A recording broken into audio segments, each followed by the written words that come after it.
बिस्मिल्लाहिर्रहमानिर्रहीम। अस्सलाम वालेकुम। Welcome to my channel. आज हम मसालेदार चाट बनाएंगे। बहुत ज़्यादा आसान है और बहुत ही खाने में टेस्टी है, तो आप अफ्तार में ज़रूर ट्राई करें। तो ये देख रहे हैं कि बहुत ही खूबसूरत मज़ेदार बन गई है, जिसके लिए हमें चीज़ों की ज़रूरत है कि एक पैन में हमने 2 खाने के चम्मच ऑयल शामिल किया है और ज़ीरा है 1 चाय का चम्मच। इसको थोड़ा सा हम भून लेंगे। फ्राई करने के बाद कुटा हुआ अनार दाना शामिल करेंगे जायके के मुताबिक। जितना आपको ज़्यादा खट्टा पसंद है तो थोड़ा ज़्यादा डाल लें। मैंने यहाँ पर 1 खाने का चम्मच लिया है।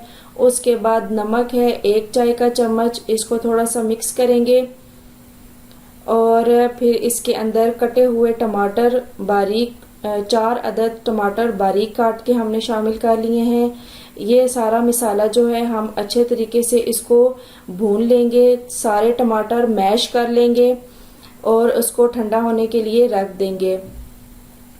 जब तक कि ये टमाटर मैश हो रहे हैं हम दूसरी तरफ चाट तैयार कर लेते हैं।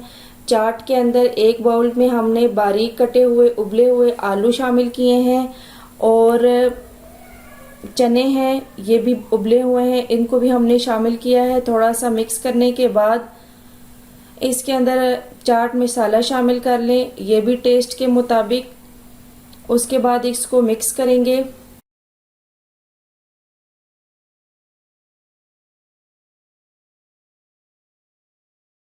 अब इसमें हरी मिर्च शामिल करेंगे, इसको भी अच्छे से मिक्स करेंगे। इसके बाद ये जो हमने बैटर तैयार किया है, जो हमने मसाला तैयार किया है, इसको हम थोड़ी देर ठंडा करने के बाद इसको हम जो हमने चाट तैयार की है उसमें हम शामिल कर लेंगे और इसको अच्छे तरीके से मिक्स कर लेंगे।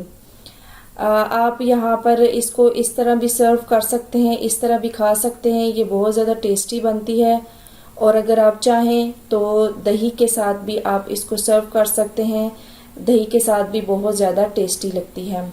अब हम इसको डिश आउट कर रहे हैं। बहुत ज़्यादा कलरफुल और बहुत ज़्यादा टेस्टी और यमी और फटाफट बन जाने वाली ये चाट है। आप इसको ज़रूर ट्राई कीजिएगा, बहुत ज़्यादा डिलीशियस है। अपनी फैमिली के साथ शेयर कीजिएगा और मेरे चैनल को सब्सक्राइब करें, विज़िट करें और मुझे अपनी दुआओं में याद रखें। अल्लाह हाफिज़।